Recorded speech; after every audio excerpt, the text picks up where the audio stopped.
Hai BHC Season 1, until everyone is well. Healthcare has never been about healthcare only. It's about behavior, it's about socioeconomic, it's about pollution, it's about regulation, it's about political system as well. Inilah yang kita pelajari, bahwa digital dan ekosistem approach itu harus dimiliki. So we have been doing it, we did it, and we will do it more. Like when I close my eyes and don't even care if anyone sees me dance. Like I can fly and don't even think of touching the ground. Brand new. Kami di sini with all of you, with every one of you, will work really hard, will innovate, will collaborate until everyone is well. Saya Soleh Ayubi. Thank you.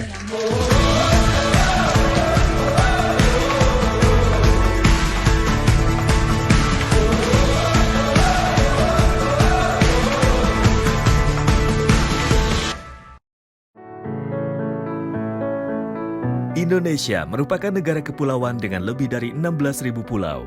Dengan luasnya wilayah Indonesia, masyarakat memerlukan akses kesehatan yang lebih baik. Kondisi saat ini dirasakan belum meratanya tenaga kesehatan, khususnya dokter spesialis. Sementara angka biaya pelayanan kesehatan terus meningkat setiap tahunnya. Diperlukan sebuah inovasi dengan pemanfaatan teknologi di bidang kesehatan guna menjawab permasalahan tersebut. Kini, dokter spesialis dapat menjangkau puskesmas, merupakan jawaban dari Kementerian Kesehatan bersama holding BUMN Farmasi dalam menghadapi permasalahan dan tantangan tersebut. Diharapkan program ini dapat membantu masyarakat Indonesia mendapatkan akses layanan kesehatan yang lebih baik. Dengan layanan telemedicine, pasien yang datang ke puskesmas langsung ditangani dokter umum menggunakan aplikasi Medevo yang dapat memberikan data secara real-time antara dokter umum kepada dokter spesialis agar pasien mendapatkan pelayanan yang maksimal tanpa perlu ke rumah sakit, teruntuk kasus spesialistik, dan non-kegawat daruratan. Setelah data pasien masuk ke aplikasi Medevo, pemeriksaan dilanjutkan dengan alat telediagnostik 15 parameter pemeriksaan Indofarma, yaitu alat pemeriksaan jarak jauh yang terintegrasi dengan aplikasi Medevo dan Indonesia Health Service Kementerian Kesehatan, di mana pemeriksaan dilakukan sesuai dengan kebutuhan diagnosa pasien.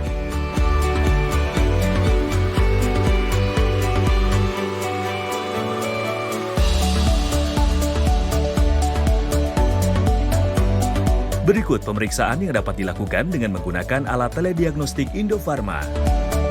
NIBP, pulse rate, SpO2, temperatur, heart rate, ECG, respiration rate, ultrasonography, blood glucose, blood lipid, otoscope, digital stethoscope, PCG, IBP, capnography. Dokter umum akan melanjutkan pemeriksaan serta mengisi hasil pemeriksaan tersebut di aplikasi Medevo. Data-data pasien diterima oleh dokter spesialis sehingga dapat melakukan pemeriksaan lanjutan terhadap pasien. Dokter spesialis akan mengisi diagnosa akhir untuk pasien dan memberikan resep obat melalui aplikasi Medevo yang dapat ditebus di puskesmas atau apotek terdekat. Hasil diagnosis akhir, peresepan obat, dan penunjang medis dapat dilihat oleh dokter umum yang ada di puskesmas. Saya senang sekali sudah bisa mendapatkan layanan kesehatan di puskesmas dengan adanya telemedicine. Dengan adanya telemedicine di puskesmas, beta full ongkos berobat jadi hemat. Terbanyak makan waktu dan tercapai di jalan. Sekarang, sudah ada layanan dokter spesialis di puskesmas. Kini, layanan telemedicine rujukan dari dokter umum ke dokter spesialis dapat diakses oleh masyarakat. Dengan demikian, masyarakat dapat mendapatkan layanan dokter spesialis dari puskesmas, serta Dinas Kesehatan dan Kementerian Kesehatan dapat melakukan pemantauan layanan telemedicine melalui dashboard yang telah disediakan. Program ini merupakan kerjasama Kementerian Kesehatan bersama holding BUMN Farmasi. Gusman, makan yang banyak, biar nggak disebut kurus sama tetangga. Semuanya kini terasa berbeda. Dulu, makan bersama ibu sudah menjadi kebiasaan. Ibu selalu menyiapkan makanan dan dengan bersemangat ia akan bercerita banyak tentang kehidupan. Hal manis yang selalu ia berikan menjadi sebuah asupan yang menguatkan. membuat cerita di meja makan menjadi kenangan. Ibu menjadi sosok panutan satu-satunya. Namun, hal manis tersebut tidak dapat bertahan selamanya. Kebiasaan yang telah tercipta dapat hilang bila kita tak turut menjaganya. Terkadang, kita dipaksa untuk siap menerima keadaan. Mengganti kebiasaan lama menjadi kebiasaan yang baru. Sini, sama ayah aja.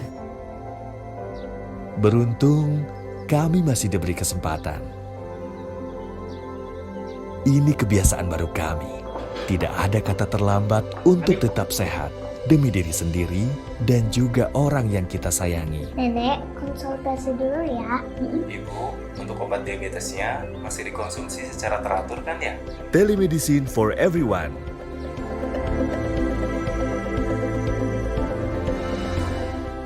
Until everyone is well.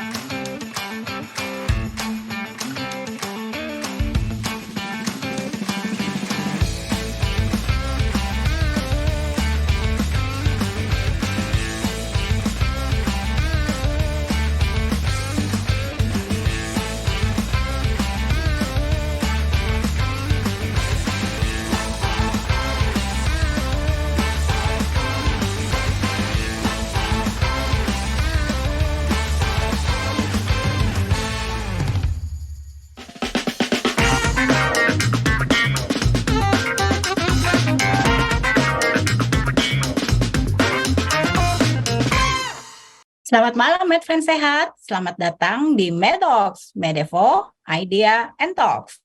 Saya Dian Kurtanti, tuan rumah dari Medevo, kembali hadir selama 1,5 jam ke depan bersama narasumber-narasumber hebat dengan topik gizi tepat untuk mengurangi risiko penyakit kronis. Mungkin teman-teman bertanya ya, kenapa kita mengulas tentang gizi lagi hari ini? Saya kira ini hal yang sangat penting. Ya, sebelumnya saya ingin menyapa terlebih dahulu Medfriend Sehat yang telah bergabung pada malam ini. Mari kita lihat siapa saja yang sudah hadir. Terima kasih, selamat malam. Ada Kak Nur Nafisa, selamat malam Kak Niken. Selamat malam Kak Naswa, selamat malam Kak Mila, selamat malam Kak Mici, selamat malam Kak Maria. Selamat malam Kak Hafiza, selamat malam Kak Endang, selamat malam Kak Dermawan, selamat malam Kak Agnes, Kak Adila, Kak Lukman, dan banyak lagi sahabat-sahabat Medfriend yang sudah menyaksikan acara ini ya. Terima kasih banyak loh sudah hadir, sudah bergabung di acara webinar dan tetap setia untuk mendengarkan edukasi dari Medevo. Baiklah. Sebelum masuk acara, pada rangkaian acara berikut tata tertib acara kita yang dilakukan secara online melalui platform Zoom webinar sebagai berikut. Yang pertama, untuk kenyamanan dan keamanan bersama, mohon untuk memberikan komentar yang baik dan konstruktif pada kolom yang telah tersedia. Kedua, kemudian seluruh peserta tidak diperkenankan mencemooh, mencela, berkata kasar, dan menyinggung isu sara selama kegiatan ini berlangsung. 3, panitia akan memblokir peserta yang tidak memenuhi tata tertib online. Baik, dan juga saya ingin mengingatkan untuk Medfriend semua, jangan lupa untuk follow sosial media kami di Instagram, yaitu medevo.id dan hai.thc, karena banyak informasi menarik dan bermanfaat terkait kesehatan, dan banyak hadiah menarik juga tentunya. Jadi langsung follow Instagramnya sekarang juga ya. Dan untuk konsultasi kesehatan, aplikasi Medevo Apps dapat di-download di iOS ataupun Android. Jadi Medfriends bisa langsung download aja di App Store ataupun Play Store agar dapat konsultasi langsung bersama dokter-dokter Medevo. Oke, Medfriends Sehat, Badan Pusat Statistik mencatat peningkatan angka harapan hidup di Indonesia mengalami tren pada tahun 2021 dengan rata-rata umur penduduk mencapai 73,5 tahun. Namun, meski angka harapan hidup penduduk Indonesia mengalami kenaikan selama 5 tahun terakhir, angka harapan hidup sehat ya, pada tahun 2019 justru terbilang rendah dengan rata-rata berada di angka 63 tahun. Beberapa faktor yang membuat angka harapan hidup sehat jadi rendah adalah permasalahan penyakit kronis yang belum sepenuhnya bisa teratasi. Pada tahun 2019 di Indonesia, penyebab kematian dan kecacatan justru kebanyakan dari penyakit kronis yang tidak menular seperti darah tinggi, kolesterol, diabetes, bahkan kanker. Inilah kenapa angka harapan hidup sehat tidak setinggi angka harapan hidup. Jadi hipertensi atau kolesterol kalau tidak dijaga bisa mengakibatkan stroke. Diabetes juga kalau selalu tinggi dan tidak segera ditangani, biasanya akan menyebabkan gagal ginjal yang berakhir dengan cuci darah. Semoga kita semua terhindar ya dari hal-hal yang demikian. Faktor gaya hidup seperti pola makan yang buruk, merokok, konsumsi alkohol, dan kurang olahraga berkontribusi besar terhadap kejadian penyakit kronis. Secara khusus, menurut riset kesehatan dasar oleh Kementerian Kesehatan, kebanyakan orang di Indonesia tidak makan makanan sehat dan mengkonsumsi terlalu banyak sodium, lemak jenuh, dan gula, sehingga meningkatkan risiko penyakit kronis. Baik, hari ini panjang ya tadi penjelasannya. Oke, hari ini kita akan bersama dengan dokter yang hebat dan juga cantik. MedFriends pasti penasaran ya, makanya MedFriends jangan kemana-mana. Tapi sebelum masuk ke pembahasan, saya ingin mengingatkan bahwa MedFriends yang sudah bergabung dalam Zoom webinar bisa memberikan pertanyaan di kolom yang telah tersedia atau memberikan komentar positif membangun terhadap webinar kali ini. Banyak hadiah menarik, yaitu 3 unit goodie bag menarik dari Medevo untuk penanya yang terpilih, serta saldo OVO untuk 4 orang pemenang masing-masing senilai 250.000 yang akan diundi di akhir acara. Baik, selanjutnya masuk pada paparan yang akan disampaikan oleh dokter kita yang cantik, Dr. Natasha Dianasari, Magister Gizi. Ya, kita please join with us.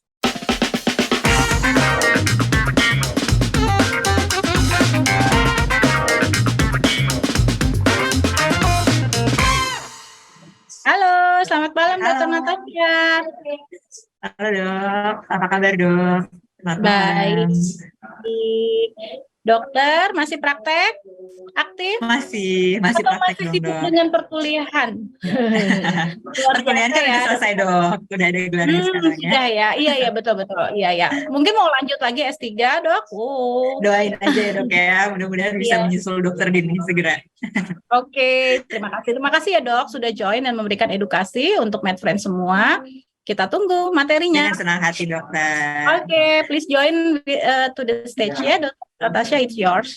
Baik, selamat malam MedFriends semua yang sudah bergabung. Terima kasih sudah bergabung bersama dan terima kasih juga untuk Medevo yang sudah invite saya malam ini untuk bincang-bincang sedikit bersama dengan moderator Dr. Din tentunya yang juga nanti akan mungkin banyak memberikan insight. Hari ini kita sama-sama berkumpul nih untuk membahas mengenai gizi. Mudah-mudahan suara saya cukup terdengar ya, karena tadi mungkin ada sedikit kesalahan dengan speakernya. Tapi mudah-mudahan materi malam ini bisa membantu untuk enlightenment MedFriends kalian yang ada di rumah. Jadi hari ini kita akan membahas tentang masalah gizi nih. Tadi kan judulnya itu gizi tepat untuk mencegah penyakit kronis ya. Nah, sebenarnya gizi yang tepat itu seperti apa sih yang untuk mencegah penyakit kronis? Nah, ternyata gizi yang tepat itu menurut Gerakan Masyarakat dan juga Kementerian Kesehatan adalah gizi yang seimbang. Jadi seluruh belahan dunia itu masing-masing punya patokan untuk gizi seimbangnya sendiri.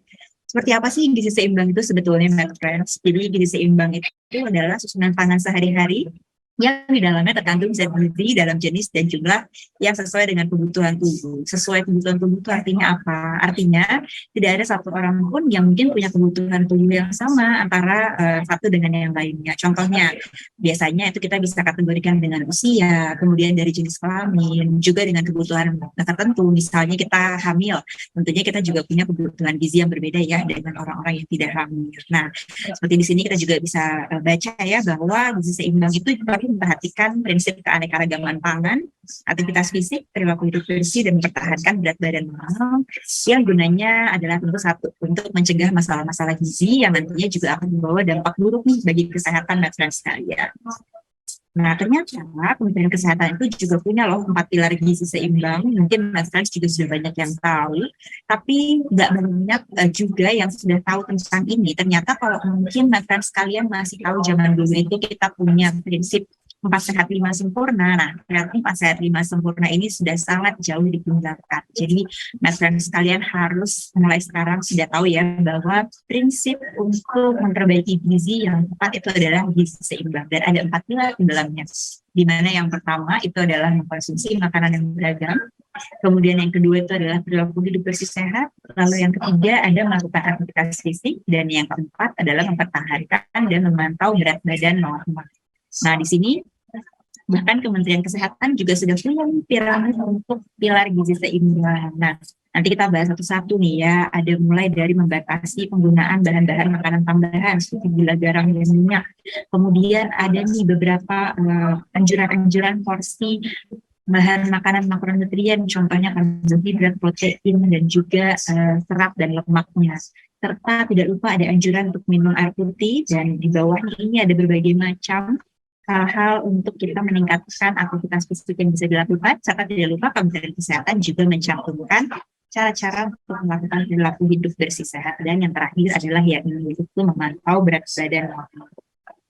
Nah, tadi kita udah tahu 4 pilar gizi seimbangnya. Nah, kita juga harus tahu nih seperti apa sih makanan bergizi seimbang yang sebetulnya disarankan oleh Kementerian Kesehatan. Nah, di sini kita punya yang namanya isi piringku, Med Friends. Jadi kalau Med Friends pernah lihat, mungkin sudah pernah tahu sebelumnya. Nah, seperti inilah gambaran isi piringku yang dianjurkan oleh Kementerian Kesehatan. Tiap negara masing-masing ini punya ya isi piringkunya masing-masing yang tentunya disesuaikan dengan keanekaragaman pangan di negaranya masing-masing. Jadi, Med Friends harus tahu yang ini ya. Nah, seperti apa sih sebenarnya makanan gizi seimbang berdasarkan isi piring itu? Jadi kita lihat ya di sini, satu piring ini merepresentasikan 1 kali makan kita dalam 1 hari. Nah, berarti kalau kita makan itu rata-rata 3 kali sehari, nah kita tinggal aja nih kalikan 3 isi piring yang seperti ini konsepnya. Nah, pertama kita pasti harus mengisi dulu karbohidrat. Karbohidrat apa yang kita kenal dengan makanan pokok. Nah, ternyata makanan pokok yang dianjurkan itu harus mengisi sekitar 2/6 dari isi piring kita. Setiap kali kita membuat makanan atau setiap kali kita menyiapkan makanan, itu karbohidrat cukup 2/6-nya saja. Jadi sekitar segini ya porsinya. Bisa Med-Friends sekalian lihat. Makanan ini apa sih kira-kira yang dianjurkan? Nah, makanan pokok ini tentunya yang disarankan adalah karbohidrat kompleks ya. Contohnya, kita bisa mengkonsumsi nasi merah atau nasi coklat, beras merah, beras coklat, beras hitam. Itu adalah beras yang sifat karbohidratnya jauh lebih baik dibandingkan dengan nasi putih. Atau kalau kita suka roti-rotian, kita bisa pilih roti dari bahan-bahan gandum. Selain itu, gandum juga bisa kita dapat dari oat. Kemudian kalau kita suka yang sifatnya lebih ke sayur-sayuran, kita bisa menggunakan kentang, jagung, ubi, dan lain-lain. Banyak sekali sumber karbohidrat, tapi ingat ya, karbohidrat itu penting, Med-Friends. Jadi tetap ya, karbohidrat juga harus selalu dipenuhi dalam isi piring kita. Nah, tapi jangan lupa jumlahnya hanya 2/6 atau 1/3 dari masing-masing isi piring kita atau dari masing-masing porsi makan kita dalam tiap kali makan. Jadi nggak perlu berlebihan. Nah, yang kedua kita masuk ke protein.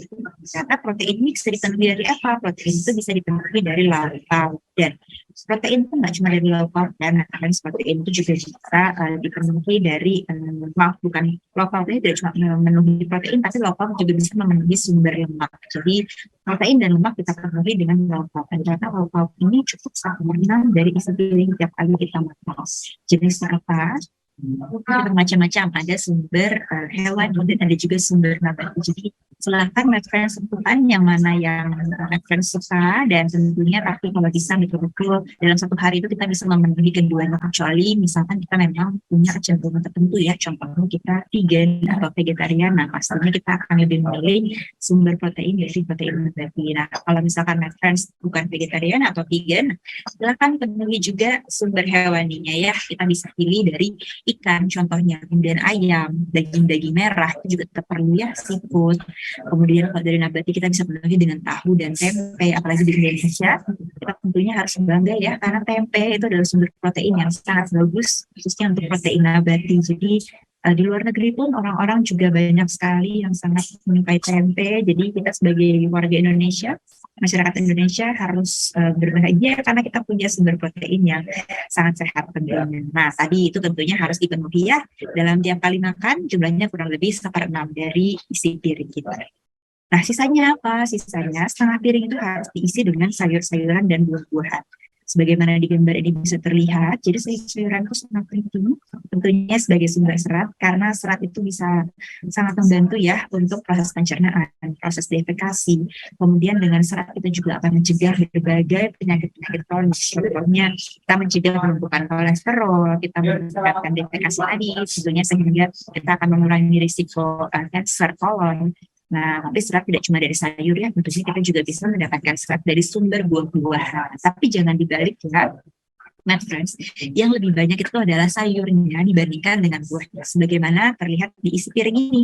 Jadi sayurnya adalah sekitar 2/6 dan buah-buahannya hanya sekitar 1/6 dari isi piring. Nah, artinya setiap makan usahakan penuhi sayur-sayuran dan juga buah-buahan. Nah, jadi ini ya, Math Friends, jangan lupa tiap kali mau makan selalu ingat isi piring. Setengahnya adalah sayur dan buah, bukan setengahnya adalah lauk atau bukan setengahnya adalah karbo, tapi setengahnya itu adalah dipenuhi dengan buah dan juga sayur. Dijamin kalau kita ini semuanya makan yang bergizi seimbang, pasti kita akan terhindar dari berbagai masalah gizi. Makanya Math Friends juga penting ya untuk tahu nih isi piringku. Jangan sampai nanti setelah webinar ini nanti ada yang nggak tahu ya tentang isi piringku. Nah, kemudian kita masuk nih ke komposisi bahan tambahan makanan. Math Friends, di sini pasti banyak yang mungkin suka masak di rumah atau suka beli makanan di luar. Silahkan gimana cara kita memenuhi kebutuhan asupan harian itu bebas, karena tentunya tiap orang pasti punya kecenderungan yang berbeda ya dalam memenuhi kebutuhan gizinya. Tapi ini perlu dipertimbangkan ya, yaitu bahan tambahan makanan. Yang pertama, minyak atau lemak. Lemak di sini biasa kita mungkin dapatkan dari minyak saat menggoreng makanan misalnya. Nah, ternyata Kemenkes juga sudah memberikan informasi nih tentang berapa banyak sih sumber minyak yang dapat kita konsumsi dalam satu hari. Itu adalah sebanyak 67 gram, atau kalau dikonversikan ke ukuran rumah tangga itu adalah sebesar 5 sendok makan. Jadi ingat nih, Math Friends, kalau di rumah suka goreng yang sampai deep fried gitu ya, yang sampai benar-benar kita gorengnya di dalam minyak yang sangat banyak. Nah, berarti kan kita sudah punya risiko tuh memiliki asupan minyak yang berlebihan dalam tiap harinya. Nah, itu bisa mulai dievaluasi. 5 sendok makan Math Friends untuk minyak ya. Jadi ini harus diperhatikan. Nah, kemudian untuk garam. Nah, garam ini ternyata asupannya yang dianjurkan itu sangat-sangat sedikit. Kalau dikonversi ke ukuran rumah tangga itu hanya 1 sendok teh. Bayangkan nih Math Friends, 1 sendok teh itu sangat sedikit ya. Jadi kalau ada yang suka masak, sekarang kalau nambahin garam itu berlebihan, nah mulai sekarang coba dievaluasi ya. Jangan lagi dilakukan, karena ternyata garam itu isinya natrium. Natrium tentunya juga dapat meningkatkan risiko kita terkena darah tinggi. Jadi ingat ya, 1 sendok teh untuk asupan garam. Nah, yang terakhir gula.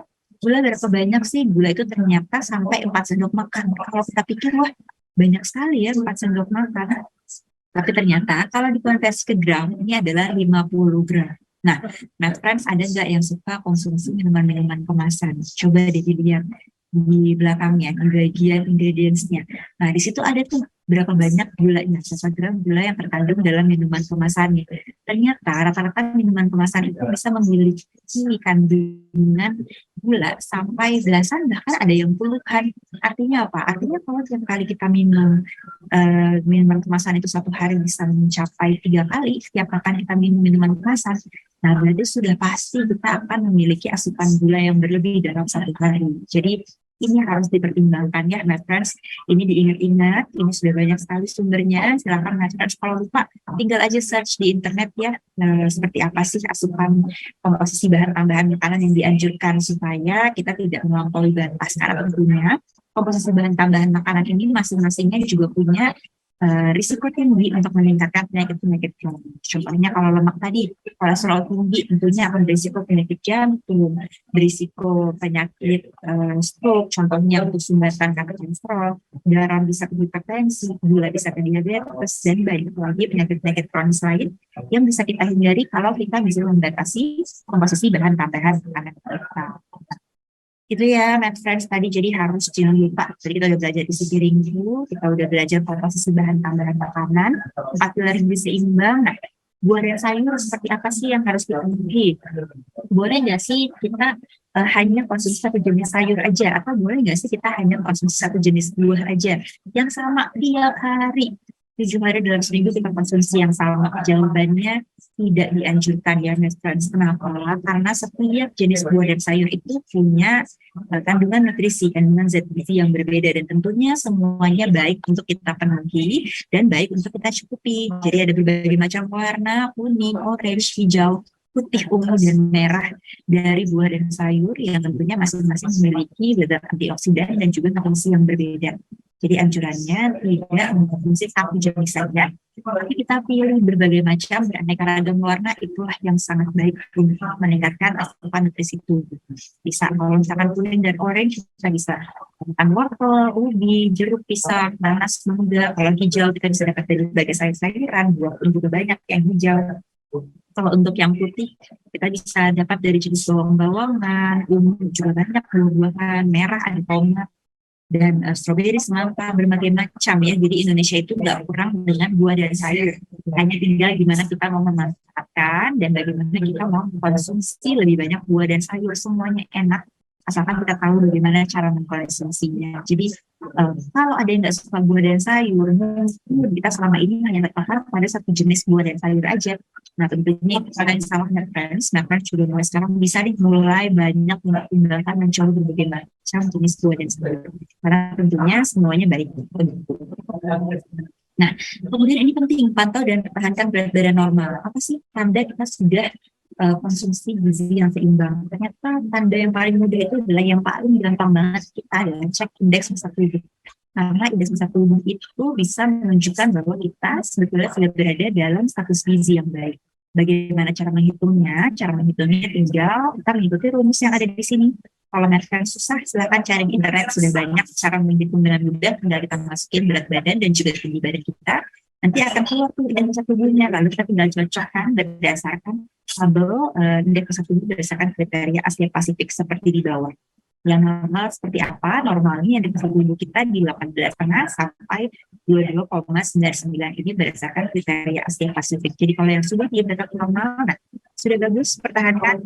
Yang belum, yang underweight atau malah yang justru overweight atau obesitas, nah berarti mulai sekarang coba pertimbangkan untuk mengatur pola gizi seimbang supaya bisa mendapatkan berat badan yang normal dengan indeks massa tubuh yang normal juga. Nah, kalau kita ternyata obesitas, apa nih yang harus dilakukan? Ternyata rekomendasinya adalah aktivitas fisik yang harus diutamakan, yaitu adalah dengan berolahraga. Olahraga seperti apa sih yang disarankan? Olahraga yang disarankan itu yang pertama, intensitasnya mencapai 150 menit per minggu, bisa dibagi tuh 3 sampai 5 kali per minggu. Berarti kalau 5 kali, setiap kali kita olahraga cukup 30 menit aja, sebetulnya nggak lama, tapi asalkan kita konsisten, tentunya akan memberikan hasil yang baik untuk menurunkan berat badan dan obesitas pun juga akan menurun. Nah, olahraganya seperti apa? Yang disarankan itu adalah aktivitas sedang ya, seperti berjalan cepat. Berjalan cepat itu seperti apa? Yang sampai kita merasa ngos-ngosan nih saat kita berjalan. Yang kedua, bersepeda statis, berenang, dan juga aerobik dengan benturan rendah. Nah, disarankan denyut nadi itu maksimal mencapai 70% dari 220 di kurang usia. Contohnya, misalnya usia kita itu 40, berarti denyut jantung maksimal itu adalah sekitar 180. Nah, kalau kita mau mencapai olahraga dengan intensitas sedang, berarti kita harus mencapai sekurang-kurangnya denyut jantung itu 70% dari 180 tadi. Nah, itu lakukan 3-5 kali per minggu, pasti akan memberikan manfaat untuk mereka sekalian. Nah, kita masuk nih sekarang ke beberapa jenis-jenis mungkin diet ya yang bisa membantu untuk menurunkan risiko penyakit kronis. Nah, penyakit kronis itu ada banyak yang mungkin sering atau mudah diperiksa kalau Medfriends ini lagi jalan-jalan ke mall, atau mungkin yang selalu diperiksa kalau Medfriends kita check up tiap tahun. Yang pertamanya ada asam urat ya. Jadi ternyata asam urat ini banyak sekali yang masih terpaku dengan makanan-makanan tinggi purin. Seperti kalau dulu kita kenal sayuran hijau, dibilang bisa meningkatkan asam urat. Benar nggak Medfriends? Ya memang sayuran hijau itu ada beberapa yang tinggi purin ya. Nanti Medfriends bisa tuh lihat di internet jenis makanan tinggi purin. Tapi ternyata berbagai literatur itu justru menunjukkan bahwa yang paling meningkatkan asam urat itu adalah daging merah. Jadi kalau Medfriends suka makan daging merah, nah, mulai sekarang batasi ya daging merah itu kita ganti dengan jenis protein lain. Contohnya daging sapi, seperti ikan ataupun ayam. Ikannya tapi yang seperti apa? Bukan ikan laut ya, tapi kita bisa mengkonsumsi ikan air tawar ya tentunya lebih rendah purin, atau kita bisa mengkonsumsi daging lain seperti ayam. Nah, kemudian makanan lain yaitu seafood, makanan laut. Seafoodnya seperti apa? Contohnya udang, cumi, kerang. Nah, ternyata mereka termasuk ke makanan-makanan tinggi purin. Dan yang juga banyak sekali penelitiannya adalah sugar sweetened beverage atau minuman kemasan. Tadi yang kita sudah bahas ya, ternyata gula dalam minuman kemasan itu tinggi sekali, my friends. Jadi, ternyata gula yang tinggi itu adalah salah satu sumber purin, otomatis kita akan bisa mempercepat peningkatan asam urat di dalam tubuh. Jadi kalau sekarang ada friends yang ternyata punya asam urat tinggi dan seharinya masih suka nih konsumsi minuman kemasan, makan buah-buahan yang tinggi kadar gulanya, nah nggak heran dong kalau si asam uratnya ini nggak turun-turun. Jadi mulai sekarang teman-teman bisa nih mulai mengurangi makanan-makanan yang bisa meningkatkan asam urat. Dan ternyata ada beberapa makanan-makanan yang bisa meningkatkan asam urat. Contohnya kita bisa konsumsi makanan-makanan yang tinggi vitamin C, kemudian kita bisa menambahkan juga suplementasi vitamin D. Lalu kita kalau suka minuman atau makanan yang dairy atau produk susu, kita pilih yang low fat atau yang rendah lemak. Karena semakin tinggi lemak tentunya akan semakin tinggi juga kadar purin. Nah, gimana nih dengan sayur? Ternyata sayur tetap bisa ya, tetap diperbolehkan karena berbagai penelitian itu menunjukkan kalau sayur yang dapat menyebabkan asam urat itu adalah kalau kita konsumsi sayurnya berlebihan. Nah, gimana friends bisa konsumsi sayur berlebihan? Kalau tiap makan aja, belum tentu kita konsumsi sayur-sayuran. Lebih baik kita konsumsi sayur-sayuran secara moderate. Jadi tadi ya, seperti isi piringku. Dan jangan lupa, sayuran itu kan yang tinggi purin yang sayuran hijau saja. Tetap tadi yang saya sampaikan sebelumnya, jangan kita konsumsi satu jenis sayuran yang sama setiap hari. Kita bisa switch.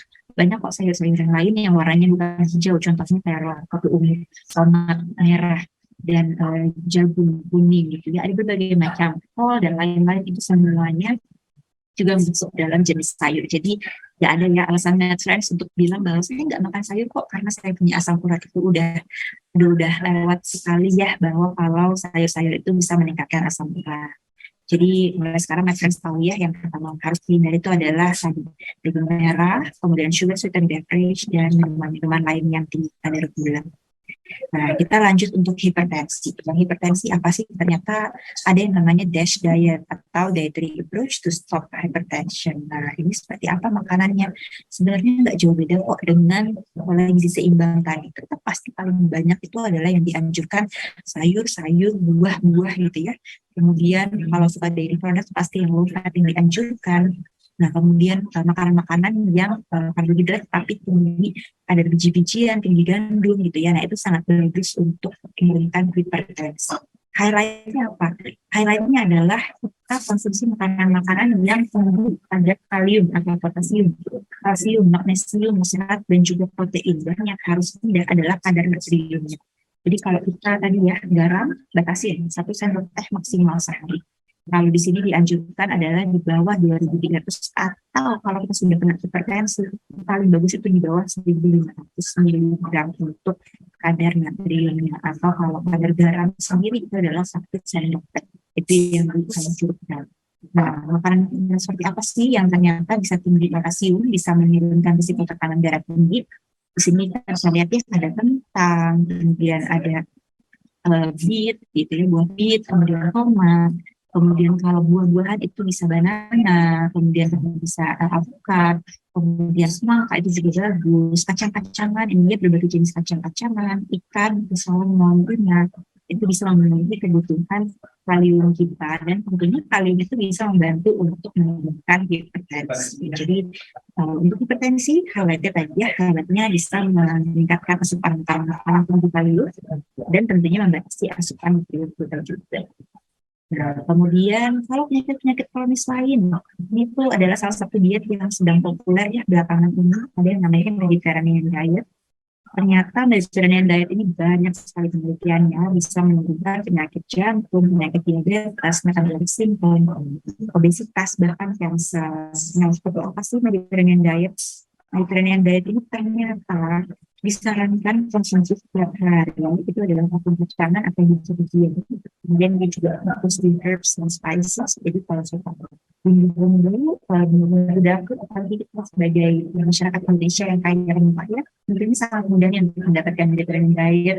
kacang-kacangan, dan highlightnya kalau untuk Mediterranean diet ini adalah olive oil. Jadi olive oil ini adalah sumber lemak baik yang tentunya sangat membantu untuk meningkatkan metabolisme tubuh dan bisa menurunkan risiko penyakit yang tadi saya sudah sebutkan itu.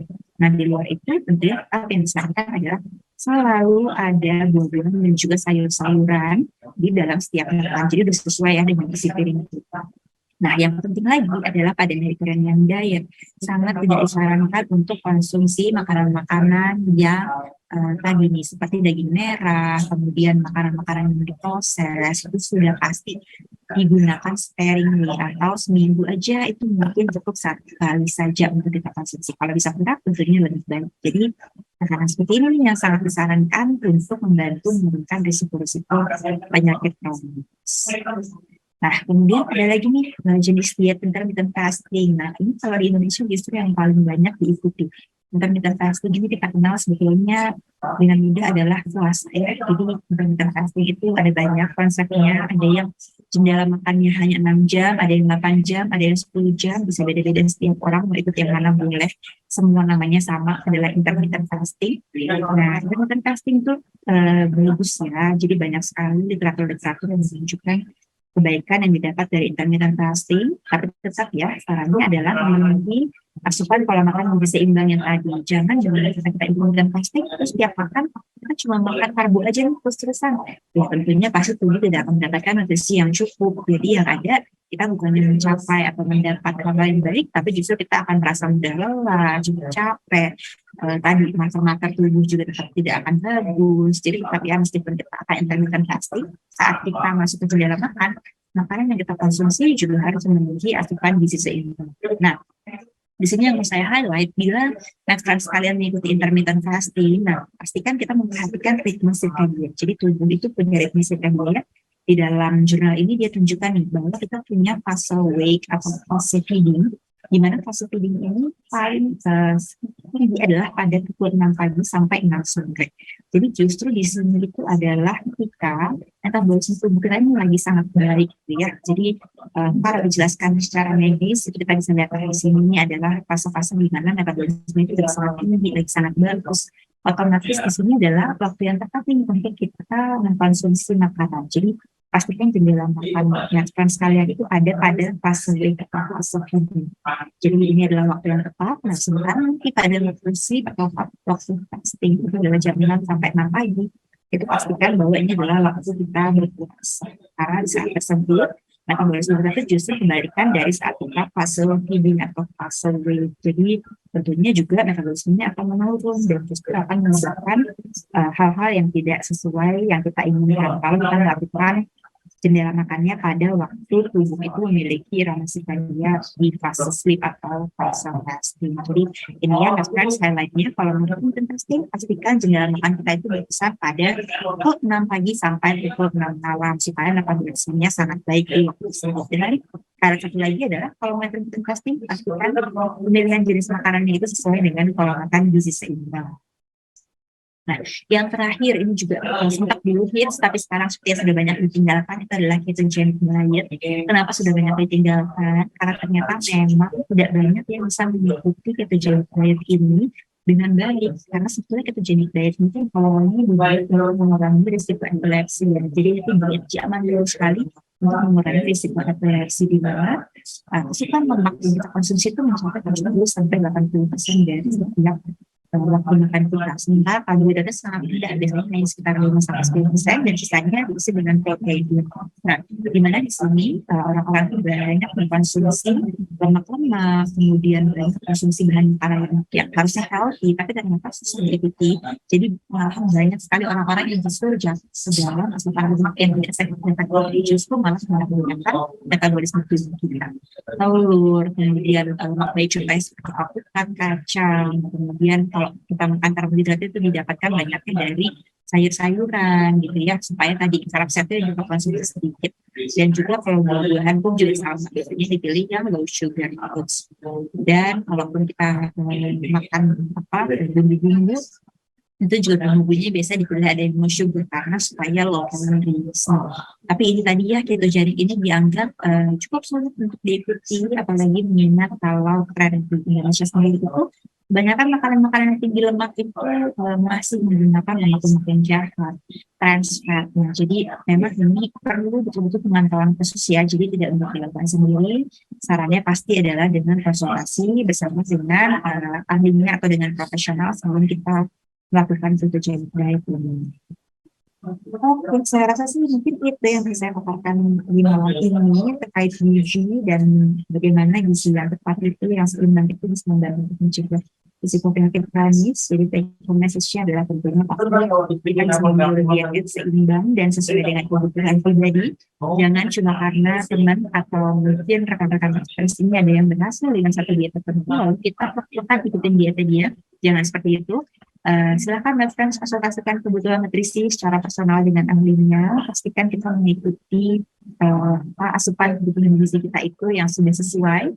Dan tentunya mudah-mudahan referensi kalian merasa mendapatkan informasi yang baru dengan webinar kita malam ini. Terima kasih. Saya kembalikan ke Dr. Lin selaku moderator. Selamat malam.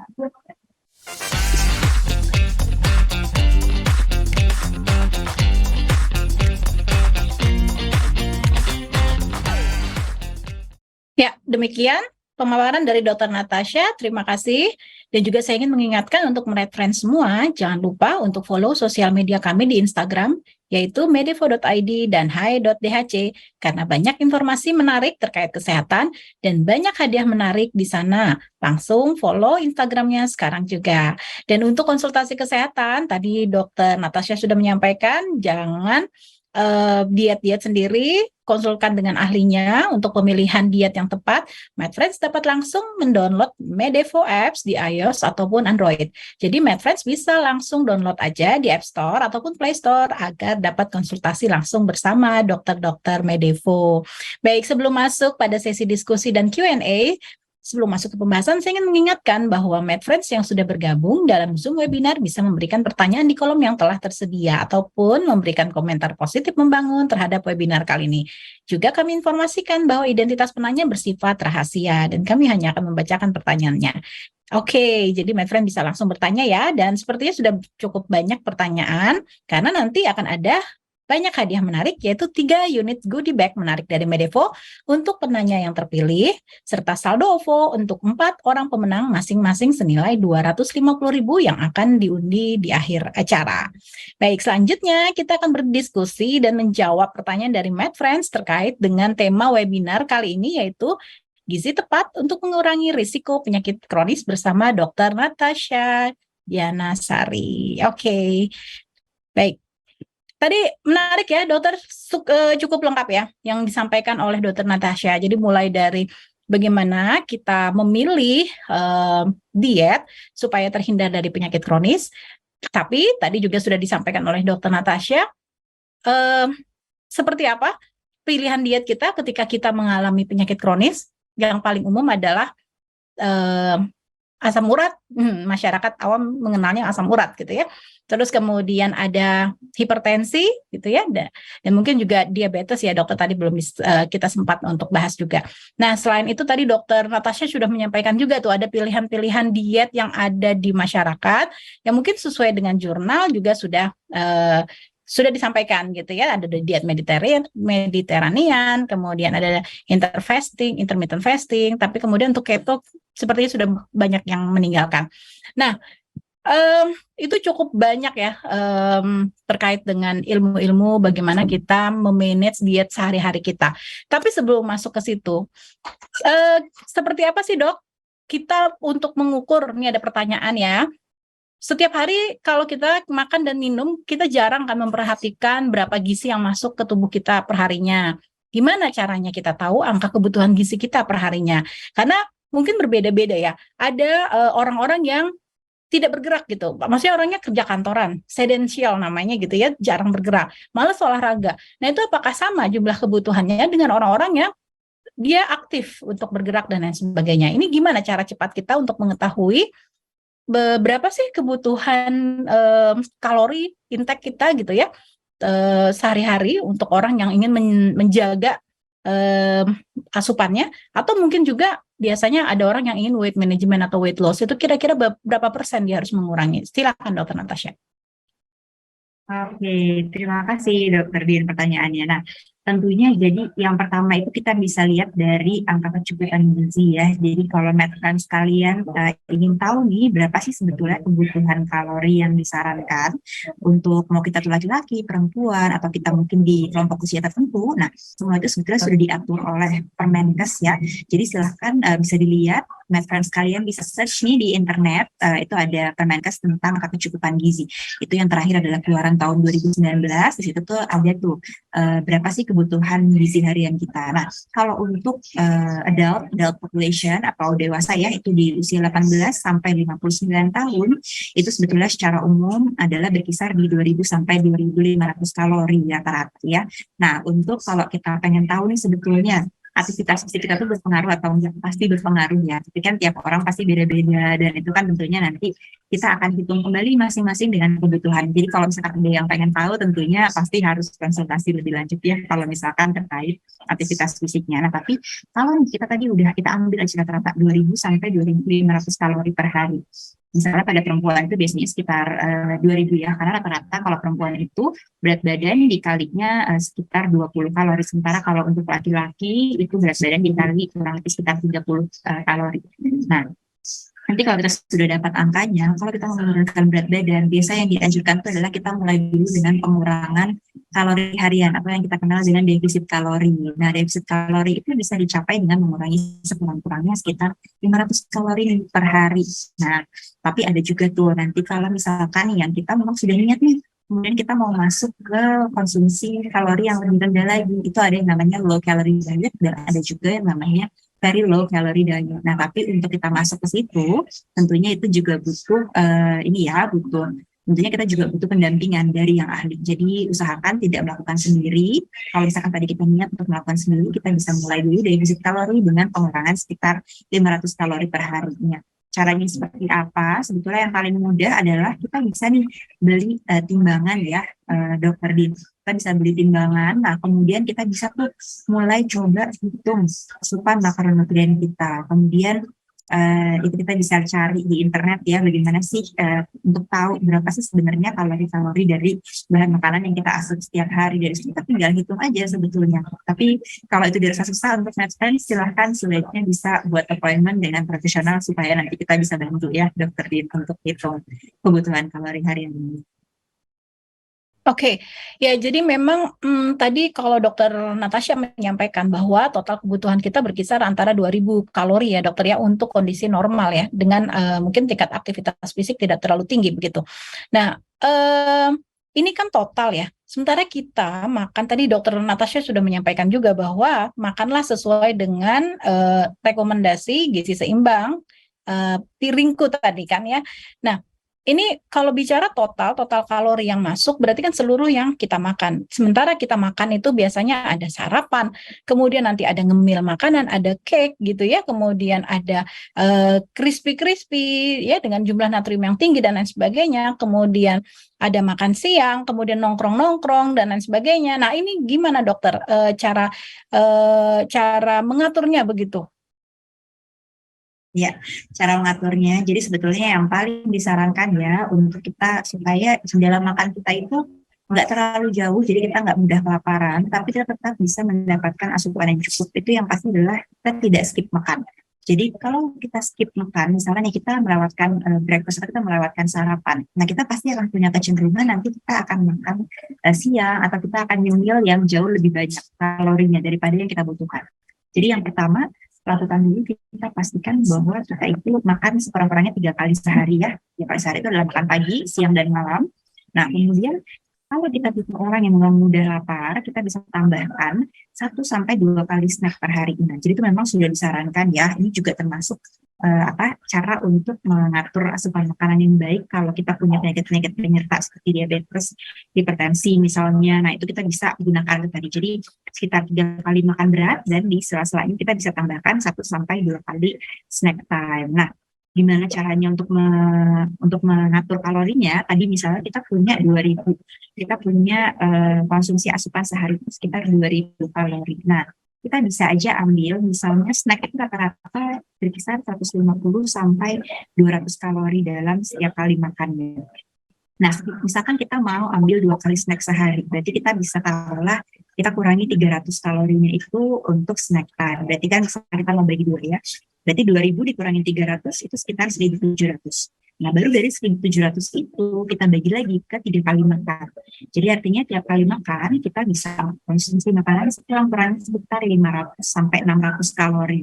Tinggal nanti kita perhitungkan aja tuh makanan seperti apa sih yang bisa mencapai jumlah kalori tersebut. Nah, itu juga sama, banyak kita bisa lihat di internet jenis-jenis makanannya apa saja. Bahkan kalau sekarang kita makan di restoran itu sudah cukup banyak ya restoran-restoran yang mencantumkan berapa sih kalori dari makanan yang mereka punya. Jadi kita punya bayangan kira-kira berapa sih makanan yang 500 kalori gitu, berapa sih makanan yang 100 kalori. Contohnya nih kalau snack yang 100 kalori atau 150 kalori itu kita bisa dapat dengan 2 pisang dan sekitar 2 potong itu bisa mencapai 150 kalori. Pepaya satu piring gitu ya itu bisa sekitar 100 kalori. Rata-rata 2 itu kurang lebih kalau kita makan 1 porsi mencapai hampir 100 kalori. Nah, itu bisa dijadikan salah satu sumber snack yang bagus dan sehat juga untuk melengkapi kebutuhan asupan kita setiap hari. Itu mungkin Dokter Din. Baik, jadi ternyata bahkan buah pun itu kan mengandung kalori gitu ya. Kadang-kadang kita pikir, oh oke, ini buah aman, kita makan sebanyak-banyaknya gitu ya. Kemudian pilihannya juga ada durian, ada nangka, ada kemudian alpukat, kemudian mungkin pisang gitu. Kemudian kita karena merasa bahwa buah itu adalah sepertinya ringan gitu dok ya. Terus kemudian kita sebanyak-banyaknya mengkonsumsi dan kita makan secara terus-menerus. Mungkin itu yang harus diatur ya dok, karena apapun yang masuk ke dalam tubuh kita itu berkontribusi terhadap kalori ya, penambahan kalori gitu ya.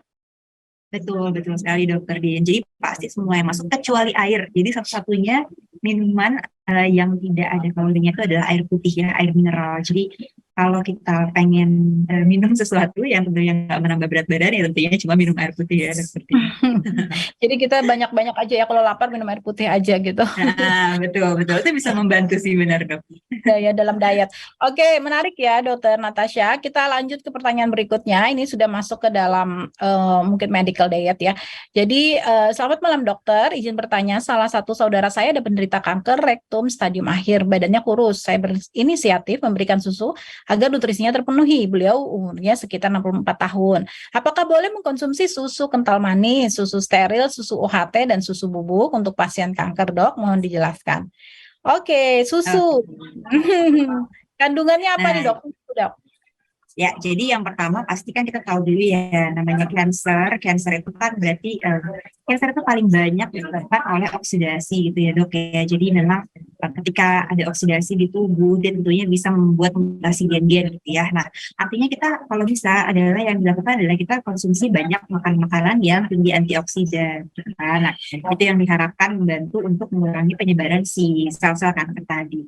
Nah, yang pertama, cancer itu kan dia pasti akan makan dia akan banyak mengkonsumsi energi kita. Nah, apalagi kalau kita itu tubuhnya banyak sel-sel lemaknya. Itu adalah sel-sel yang sangat disukai oleh sel-sel cancer. Jadi tentunya makanan-makanan yang harus kita konsumsi adalah makanan-makanan yang harus low fat atau rendah lemak. Jadi kalau misalkan kita mau konsumsi susu, nah kita bisa pilih nih susu-susu yang lebih tinggi proteinnya dan juga lemaknya rendah.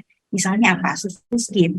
Susu skim itu kandungan lemaknya bisa hampir 0% ya. Jadi itu bisa kita pilih. Atau kalau nggak mau susu skim, kita bisa pilih susu yang low fat aja. Kalau kita masih mau yang dairy product. Nah, atau kita juga bisa dapat asupan protein dari susu atau juga mineral-mineral lain dari susu itu dari bahan-bahan susu yang nabati.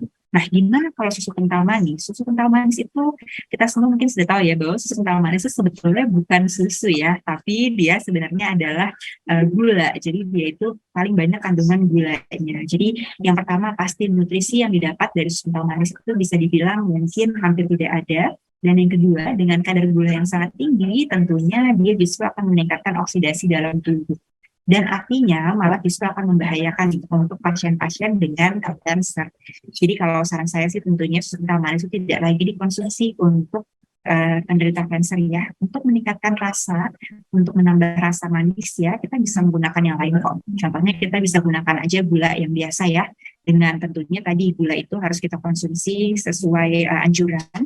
Yang kedua, kita juga bisa menambah misalnya buah-buahan nih untuk rasa manis untuk penderita kanker tentunya. Jadi kita bisa gunakan itu tadi. Gula pun juga kan ada yang low calorie ya, contohnya gula stevia itu ya. Jadi gula stevia itu memang gula yang zero calorie, jadi bisa digunakan juga untuk penderita kanker kalau membutuhkan tadi rasa manis dalam makanannya. Jadi jangan gunakan susu kental manis. Nah, tapi tadi kalau untuk susu, silakan bisa pilih susu-susu yang rendah lemak. Itu tetap bisa memberikan manfaat. Ya, nah ini juga menarik ya terkait dengan gula karena ada banyak hidden gula. Tadi kalau gula maksimal 5 sendok makan atau setiap hari gitu ya dok ya ketakanannya untuk kita. Tetapi kan gula ada di mana-mana, ada di nasi, ada di buah, terus kemudian ada di snack gitu ya, kemudian tadi ada di susu, krim dan lain sebagainya, tepung bahkan itu juga hidden sugar begitu. Nah ini seperti apa dokter edukasinya buat MedFriends semua? Ya, jadi tadi ya, jadi pasti yang pertama kita tahu dulu kebutuhan kadar gula yang harus kita penuhi sehari-harinya. Jadi tadi kalau misalkan kita tipe orang yang suka konsumsi gula dari teh contohnya, nah itu tadi jangan melebihi 5 sendok makan atau tadi jumlah gramnya kita juga bisa perhatikan ya. Nah itu kita bisa lihat tuh dari jumlah gram yang dianjurkan itu apakah kita kalau konsumsi minuman-minuman kemasan itu kita sudah konsumsi melebihi dari gram yang dianjurkan tadi ya, yaitu sekitar 50 sampai 60 gram. Nah itu tadi kita bisa perhatikan jumlah gramnya juga. Jadi kalau misalkan di minuman kemasan itu kan di belakang ada tulisannya itu berapa kadar gulanya, berapa gram. Contohnya beberapa minuman kemasan seperti teh-teh kemasan itu ya, itu bahkan bisa mencapai sekitar 15 sampai 20 gram minuman-minuman kemasan jenis lain selain teh, kopi-kopi yang kemasan itu juga banyak yang seperti itu. Jadi kita mesti lihat tuh di situ. Dan nggak cuma minuman ya, Dr. Din juga kasih tahu makanan-makanan kemasan. Contohnya kalau kita suka snack-snack seperti ciki-ciki berbagai macam merek itu semua juga rata-rata ada kandungan gulanya. Jadi nggak cuma natrium ya, ternyata banyak juga tuh kadar gula di dalam snack-snack tersebut. Nah itu yang harus kita pastikan tidak melebihi batasan yang dianjurkan oleh Kementerian Kesehatan tadi. Nah silakan dicocokkan dari situ.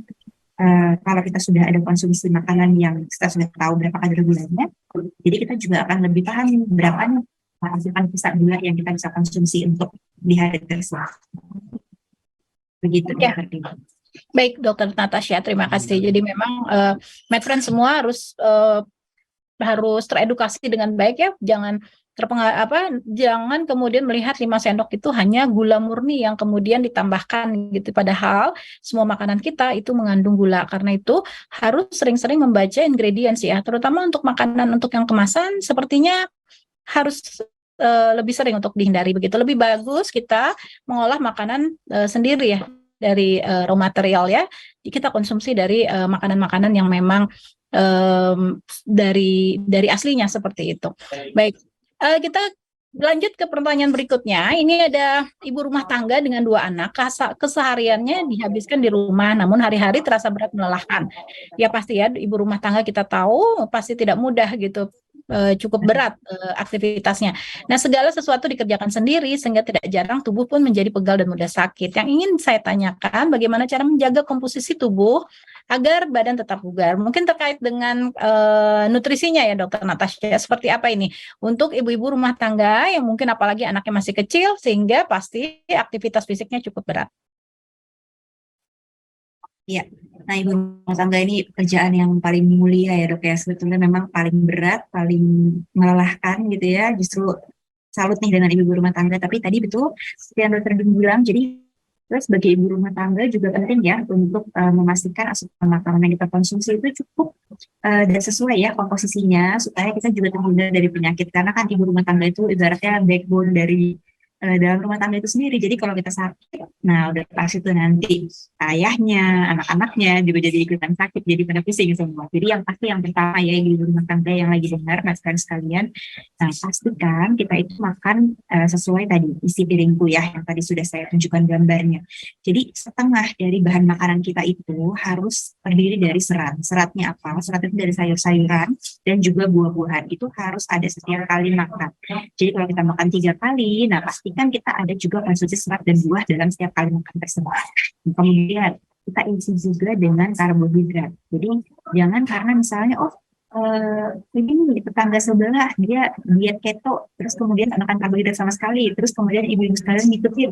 Enggak seperti itu. Tetap gizi seimbang itu menganjurkan untuk konsumsi karbohidrat karena karbohidrat itu kan sumber energi yang paling utama. Nah, kita dengan aktivitas fisik yang berat, justru yang pertama dibakar itu adalah karbohidrat ataupun gula ya, ibu-ibu makan sekalian. Jadi itu penting banget, kita harus cukup karbohidratnya, gitu ya. Nah, tapi karbohidratnya kita pilih, tentunya karbohidratnya kita pilih yang baik, yang sumbernya bagus. Contohnya apa? Kalau ibu-ibu suka makan umbi-umbian, ubi gitu ya, nah kemudian singkong gitu, nah kemudian ada jagung, nah itu bisa jadi sumber karbohidrat. Untuk snack itu bisa bagus, untuk makan sehari-hari pun juga bagus sebagai sumber karbohidrat utama. Kalau bisa nasi putih kita sesekali switch ke nasi merah, ke beras coklat. Nasi merah pun sekarang saya rasa harganya juga sudah lebih mudah, lebih sesuai gitu ya, sudah tidak mahal seperti dulu lagi, lebih mudah didapat juga. Bahkan di minimarket terdekat pun juga sudah banyak yang menjual beras merah yang dengan harga lebih terjangkau. Nah, kemudian kalau kita suka sekali karbohidratnya kita ganti dengan sayur-sayuran juga tadi ya. Beberapa jenis sayur itu juga banyak yang karbohidrat, misalnya tomat, labu gitu ya. Nah, itu bisa menjadi pemenuhan karbohidrat gitu ya. Nah, terus yang ketiga tentunya asupan protein dan lemak juga tetap harus ada gitu. Jadi jangan cuma makan mie misalnya, makan tepung-tepungan sumber karbohidrat aja, tapi nggak ada proteinnya, nggak ada lemaknya yang cukup untuk memberikan tambahan nutrisi bagi tubuh kita. Nah, itu akan membuat kita lebih mudah lelah. Paling bagus kita konsumsi protein itu sekitar 1 gram per kilogram berat badan per hari. Nah, protein itu kita bisa dapat dari mana? Bisa dari nabati maupun hewani ya. Jadi tahu tempe yang paling murah, paling gampang dicari. Tukang sayur juga pasti ada. Kemudian ikan-ikanan, ayam gitu ya. Nah, itu silahkan ibu-ibu tuh biasanya pasti punya ide lah kreatif untuk mengolah bahan makanannya.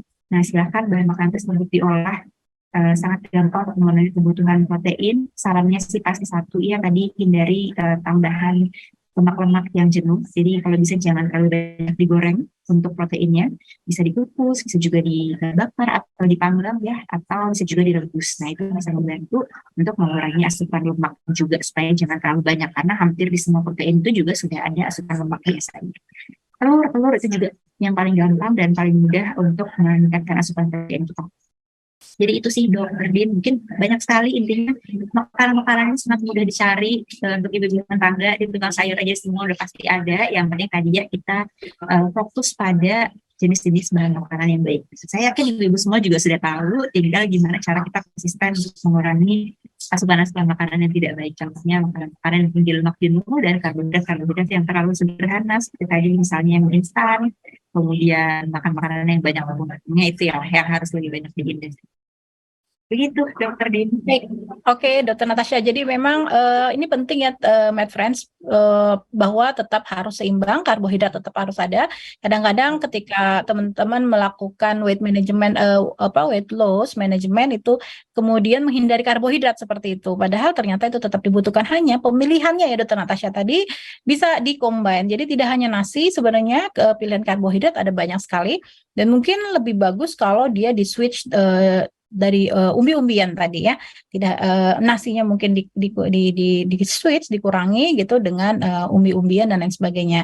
Dan kemudian yang penting tadi lemak tetap harus ada, tetapi bukan berarti lemak itu kemudian kita mengkonsumsi dalam bentuk fried fries gitu ya, yang gorengan yang betul-betul direndam gitu, karena itu dipastikan pasti jumlah lemaknya akan sangat tinggi. Bayangkan kalau 3 kali sehari kita konsumsi gorengan, ditambah lagi dengan snacknya adalah gorengan, begitu banyak pastinya Med Friends di dalam mengkonsumsi lemak tadi gitu ya. Jadi mungkin tumis-tumisan ya Dok ya, yang oke ya.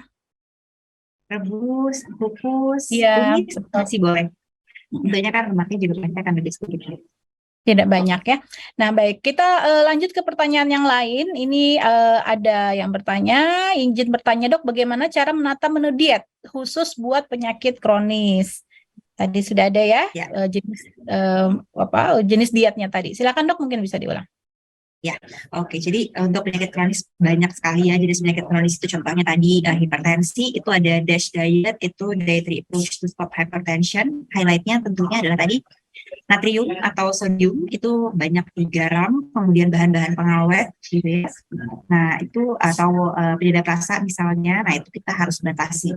Batasinya itu ada kandungannya sendiri tadi ya, bisa kita lihat di ingredients dari bahan-bahan tadi yang saya sebutkan itu asupannya tidak melebihi 2000 mg per hari, itu kalau anjuran Kemenkes. Nah, kemudian highlight keduanya kalau untuk DASH diet untuk hypertension ini, itu adalah kita konsumsi makanan-makanan yang tinggi kalium. Tadi saya sudah sampaikan juga contoh-contohnya ada dari kentang, kalau buah itu ada pisang, semangka yang mudah dicari itu juga ya. Kemudian ada buah alpukat, lalu kalau untuk proteinnya bisa dapat dari ikan-ikanan, nah itu juga tinggi kalium ya.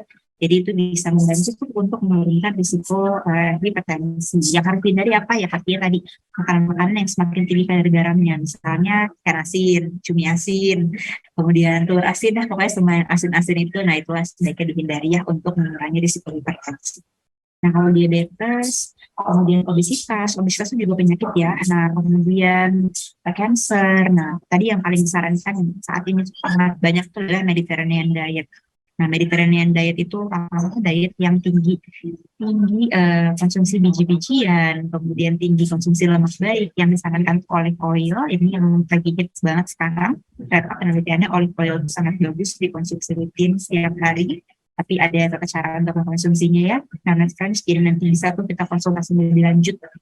Kemudian kalau untuk si Mediterranean diet ini kita harus batasi asupan lemak jenuhnya. Jadi kita harus kurangi untuk makanan-makanan yang tinggi daging merah, kemudian roti-rotian, lemak-lemak. Nah itu cukup dikonsumsi seminggu sekali aja.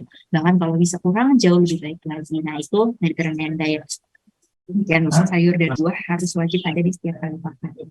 Nah, kemudian kalau misalnya asam urat, nah asam urat itu tadi ya, itu yang paling membantu itu adalah kita turunkan asupan makanan yang tinggi kadar gula. Jadi sugar sweetened beverage atau minuman kemasan udah pasti harus dihindari mulai sekarang. Kemudian kalau yang suka minuman bersoda, minuman beralkohol, daging merah, nah itu tidak baik untuk asam urat. Silahkan untuk asam urat perbanyak konsumsi makanan-makanan yang tinggi vitamin C, bisa konsumsi vitamin C dan juga bisa konsumsi buah-buahan dan sayur-sayuran yang lebih banyak. Itu kelihatan bisa membantu sekali tuh untuk menurunkan kadar asam urat. Itu mungkin Dr. Din banyak sih kalau mau digali lebih lanjut. Iya, jadi bisa kita simpulkan ya secara umum untuk pasien-pasien yang memiliki penyakit kronis, maka sudah pasti yang harus sangat dikontrol adalah makanan-makanan yang tinggi gula, garam gitu ya dok ya. Salah satunya adalah makanan yang terdapat di fast food gitu ya, makanan kemasan atau kemudian makanan yang yang frozen ya, yang udah jadi dan lain sebagainya seperti itu gitu ya. Terus kemudian justru lebih banyak dikonsumsi adalah yang biji-bijian. Biji-bijian mungkin tidak familiar ya kalau kita di Indonesia. Kalau di luar mungkin mereka banyak konsumsi biji-bijian seperti itu. Terus sepertinya ini yang harus kita biasakan. Dan juga untuk daging-daging merah mungkin ya. Ini bukan tidak boleh tetapi harus diatur gitu ya, mungkin seminggu sekali gitu. Tapi tidak terlalu banyak, apalagi daging merah yang sering kali kita lihat ada daging merah yang banyak mengandung lemak. Nah mungkin lebih bagus diganti dengan ayam mungkin ya dok, ayam. Tapi kita lihat ya ayam jangan makan kulitnya mungkin ya, karena kulitnya itu kan sangat tinggi lemak. Terus kemudian yang paling bagus dan paling aman adalah ikan ya. Daging putih adalah ikan. Kemudian telur yang paling gampang. Mungkin putih telurnya ya dok ya. Kalau untuk kuningnya kan memang sangat tinggi lemak. Kolesterol, ya baik.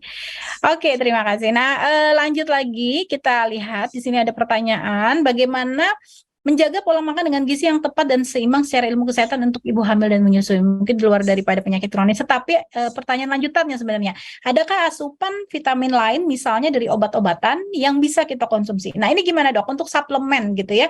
Apakah memang kita butuh untuk mengkonsumsi suplemen? Karena kita juga tidak tahu apakah makanan-makanan yang kita makan semuanya sudah cukup untuk mineral dan vitamin seperti itu. Nah, apakah memang kita butuh, terutama untuk orang-orang yang memiliki penyakit kronis?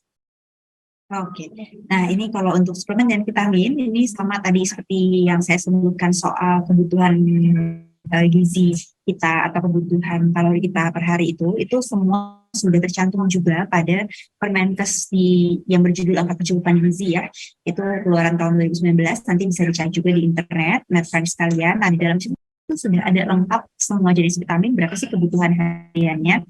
Nah, di situ nanti sudah ada tuh beberapa ukurannya. Contohnya misalnya vitamin C. Ternyata vitamin C itu rata-rata kebutuhan harian dewasa, laki-laki dan perempuan itu hanya sekitar 50 sampai 75 mg.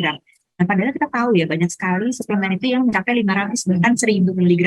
Nah, artinya kan itu sudah sangat berlebihan ya dari kebutuhan harian. Nah, tapi setiap vitamin itu unik. Tentunya ada vitamin-vitamin yang contohnya vitamin larut air seperti vitamin C, vitamin B kompleks gitu-gitu ya. Nah, itu vitamin larut air tidak ada masalah kalau kita konsumsinya melebihi dari kebutuhan harian karena mereka akan dibuang melalui urin. Jadi selama kita konsumsi minum air putihnya banyak, dia akan terbuang juga tuh dari tubuh. Nah, tapi ada juga vitamin-vitamin yang larut lemak, contohnya vitamin A, vitamin D, E, dan juga K gitu ya. Nah, itu mereka akan lebih lama di metabolisme di tubuh karena mereka harus melalui metabolisme di liver terlebih dahulu karena mereka kan di metabolisme bersama dengan lemak. Nah, yang seperti itu kita juga harus lebih paham berapa kebutuhan harian. Nah, dari semua vitamin-vitamin tadi, sebetulnya secara umum paling banyak literatur itu menyebutkan bahwa vitamin D itu yang paling susah dipenuhi oleh tubuh. Dan ini sudah banyak sekali literaturnya, mungkin kalau apalagi pada zaman COVID kemarin ini ya, ini hits banget nih terkait vitamin D dan betapa kita semua ini mungkin sangat kurang, sangat rendah vitamin D-nya karena pertama mayoritas usia produktif itu bekerja. Jadi kita itu jarang sekali terpapar sinar matahari sehingga vitamin D-nya itu cenderung kurang. Dan bahan makanan yang tinggi vitamin D itu ternyata memang sangat sedikit tuh ternyata. Jadi susah sekali untuk mendapatkan vitamin D. Beda dengan vitamin C karena vitamin C itu hampir di semua buah-buahan dan sayur-sayuran itu ada vitamin C-nya dan kebutuhannya pun sangat rendah. Nah, jadi yang sebetulnya disarankan itu untuk vitamin paling bagus itu kita konsultasi dulu ya karena tadi semua vitamin itu pasti sebetulnya sudah ada di bahan makanan. Hanya tadi itu contohnya vitamin D yang mungkin kita butuh tambahan. Dan untuk vitamin D pun untuk kita melengkapi kebutuhannya juga perlu disesuaikan dengan kondisi kita. Contohnya tadi kita lagi sakit atau tidak. Kemudian bagaimana pola hidup kita sehari-hari. Kemudian usia ya. Kelompok usia pun juga berpengaruh. Jadi itu nanti bisa dicocokkan dengan kita konsultasi kepada yang lebih ahli. Ya, oke, baik. Jadi sudah terjawab ya dari rekan-rekan MedFriends semua yang menanyakan terkait dengan vitamin D. Tadi kan saya lihat ada seperti apa, apakah dia memang dibutuhkan pada saat kita sedang mengalami COVID dan juga tadi kalau misalnya apakah vitamin D itu ketika kita kurang konsumsi vitamin B bisa menyebabkan penyakit-penyakit kronis, memicu penyakit-penyakit kronis ya. Baik. Selanjutnya ada pertanyaan lagi, apakah orang yang mengkonsumsi protein hewani untuk menurunkan berat badan rentan mengalami penyakit kronis dok? Gitu. Kemudian konsumsi gizi seperti apa yang tepat bagi orang yang tidak menyukai sayur-mayuran agar tidak terkena penyakit kronis? Apakah gaya hidup vegetarian pasti tidak akan terkena penyakit kronis? Nah, ini menarik juga pertanyaannya. Ya. Nah, ini protein hewani itu kan ya kalau terkait daging merah itu memang sangat banyak sekali penelitian bahwa daging merah itu berasosiasi dengan peningkatan kejadian kanker ya. Ini yang cukup sering banyak literaturnya. Nah, tapi balik lagi yang tadi kita sampaikan ya bahwa semua itu kalau berlebihan kan memang pasti tidak baik ya dok ya. Jadi sebetulnya yang penting itu adalah kita tahu dulu batasannya berapa banyak sih asupan yang dianjurkan. Kalau bagi orang yang memang setiap hari 3 kali makan dia makan daging merah terus-terusan, dan itu bagian daging merah yang dia konsumsi adalah yang tinggi lemak. Nah, pasti kan sangat wajar kalau memang ini dia akan membahayakan sel-sel tubuh karena mungkin tadi selain tinggi lemak juga dia memang punya genetik dari daging merah yang tadi bisa berpotensi kanker gitu ya. Belum lagi kalau cara memasaknya, misalnya cara memasaknya dibakar yang tentunya juga bisa meningkatkan risiko cancer gitu ya, atau digoreng, tadi digoreng sangat tinggi suhunya itu kan juga sama ya, memproduksi akrilamid yang nantinya juga akan bisa meningkatkan risiko cancer. Nah, jadi kalau yang sekarang suka daging merah, nah tadi kita bisa konsumsi secara moderate aja. Secara moderate, kalau tadi kita lihat berbagai berbagai isi piringku contohnya lah salah satunya yang paling mudah gitu ya. Tiap kali makan kita bisa ganti-ganti tuh jenis proteinnya, nggak selalu daging merah, kita bisa pilih dengan ganti dengan daging putih atau bahkan protein-protein nabati ya, jadi nggak hanya hewani aja. Nah, kemudian tadi terkait yang kedua tadi ini ya dok ya, pertanyaannya gaya hidup vegetarian gitu ya, pasti tidak akan terkena penyakit kronis. Nah, gaya hidup vegetarian tidak akan terkena penyakit kronis. Sebetulnya balik lagi tergantung ya. Kalau dia vegetarian, tapi dia konsumsi kalorinya tetap berlebihan, dia juga pasti punya risiko tetap bisa terkena penyakit kronis seperti diabetes. Karena dengan kalori yang berlebihan, berarti kan artinya gula yang dia konsumsi juga akan banyak ya. Karena kalori itu paling banyak pasti dari karbohidrat. Nah yang kedua, lemaknya juga belum tentu rendah ya pada vegetarian. Contohnya misalnya dia makan protein nabati, tapi dia goreng-goreng, selalu goreng, dia konsumsi makanannya selalu goreng-gorengan, berminyak tinggi. Nah, pada akhirnya pun juga sama, itu akan meningkatkan risiko kolesterol yang tinggi juga. Nah, kemudian yang ketiga tadi terlewat ada soal sayur mayur. Nah, gimana kalau nggak suka sayur mayur? Nah, sebetulnya nggak suka sayur mayur ini susah ya, karena berbagai literatur ini sangat menunjukkan bahwa sayur itu paling tinggi nutrisi, paling baik untuk dikonsumsi, paling aman. Semua isi piringku dari seluruh dunia itu sebetulnya sangat menganjurkan konsumsi sayur-sayuran sebagai sumber serat utama kita. Bahkan tadi kalau misalnya lihat di isi piringku, misalnya setengah piring kita itu adalah sayur dan buah, ternyata dari setengahnya itu bahkan 2/3-nya itu adalah isinya harus sayur.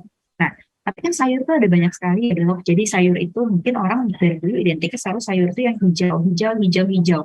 Artinya mereka selalu melihat yang hijau-hijau itu udah gak suka. Padahal sayur itu macam-macam. Contohnya kalau suka lalapan, timun itu kan sayur dan rasanya cenderung sangat enak, bahkan bisa dibilang gak ada rasa.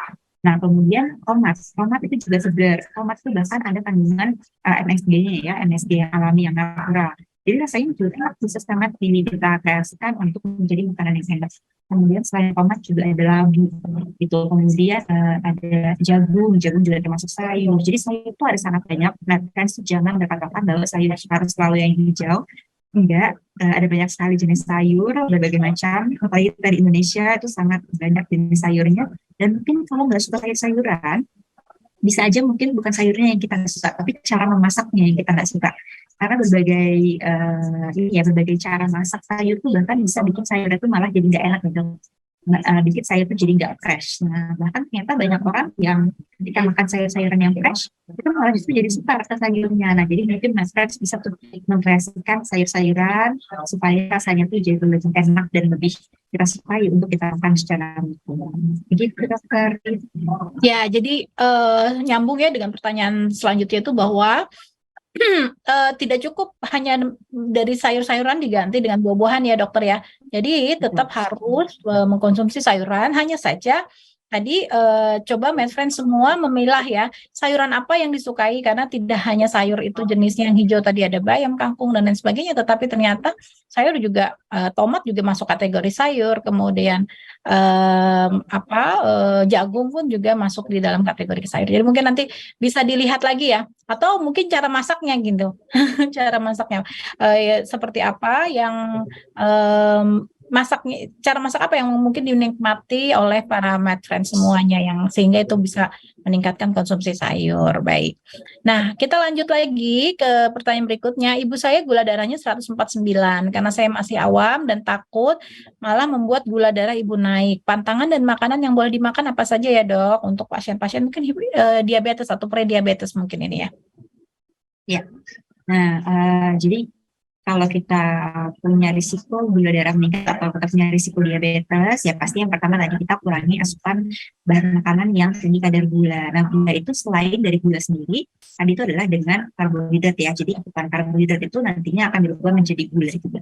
Jadi kalau makan sekarang tinggi asupan karbohidratnya, itu bisa dari nasi misalnya, dari tepung-tepungan yang paling banyak sekali kita konsumsi ya. Contohnya apa tepung-tepungan itu roti, kemudian mie, bihun, gitu ya, pasta. Nah, itu justru yang tinggi-tinggi sekali kadar karbohidratnya. Di luar itu minuman kemasan gitu ya. Jajanan zaman sekarang yang tinggi kadar gula, nah itu sangat berpotensi meningkatkan kadar gula tinggi. Nah, jadi pasti yang paling utama adalah pilah dulu. Pilah dulu asupan karbohidrat kita. Pastikan karbohidrat yang kita konsumsi itu sifatnya sudah kompleks ya. Contohnya tadi yang sudah saya sebutkan berulang kali, tadi bisa dapat dari sayur-sayuran. Kemudian kalau kita suka gandum gitu ya, nah itu gandum itu juga termasuk karbohidrat kompleks yang bagus dengan kadar glikemik yang rendah.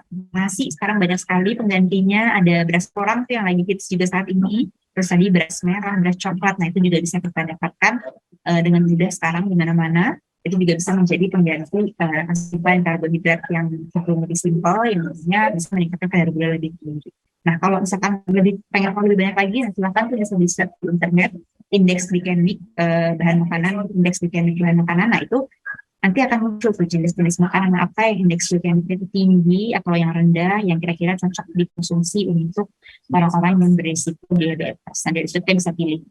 Itu mungkin Dokter Din yang bisa membantu untuk orang-orang yang punya risiko kadar gula. Ya, oke dokter, banyak sekali masih pertanyaan ya. Satu, karena waktu nih kita dibatasi oleh waktu, kita akan closing di satu pertanyaan lagi, di mana saya yakin ini pasti banyak yang dilakukan mungkin ya oleh medfriend semua, terutama untuk medfriend yang sedang melakukan weight management loss gitu. Nah, kalau misalnya izin bertanya, bagaimana kalau di pagi hari hanya makan salad dan siang hari hanya makan buah saja, lalu malam hari makan sayur aja tanpa nasi, boleh nggak seperti itu dok? Ini kan pasti banyak ya, kayak kita coba-coba gitu ya, experience kita untuk melakukan weight loss management tadi dengan tidak makan nasi sama sekali, terus kita ganti semuanya dengan sayur dan buah. Silakan Dokter Natasha. Nah, itu tadi yang saya sebutkan tadi juga tuh di awal-awal ini akan berhubungan dengan defisit kalori ya. Jadi tadi yang saya bilang defisit kalori itu kalau kita baru coba-coba sebaiknya tidak defisit kalori yang berlebihan. Jadi defisit kalori yang dianjurkan itu adalah kurangnya sekitar 500 kalori aja per hari. Dan yang dianjurkan. Jadi misalnya tadi kita mau konsumsi harian kita tuh 2000 kalori. Berarti kita bisa kurangi seharinya kita cukup makan sekitar 1500-an kalori aja. Nah, kalau tadi kita makannya selalu buah-buahan dan sayur-sayuran, yang penting satu porsinya itu, ini kalau benar-benar hanya buah dan sayur ya kayak nggak pakai tambahan-tambahan saus-saus kan. Kalau kita bikin salad itu kadang-kadang sausnya justru malah banyak banget tuh kalorinya tanpa kita sadari. Nah, itu mungkin kalau hanya benar-benar buah dan sayur aja sekali makan itu hanya sekitar 200 sampai 300 kalori aja. Nah, itu berarti kalau kita kalikan 3 mungkin hanya 900 kalori sampai 1000 kalori per hari. Itu maksudnya kan sudah ke masuk sudah ke kalori diet ya. Nah, tentunya kalau kita belum biasa, yang pertama kita akan mudah merasa lelah.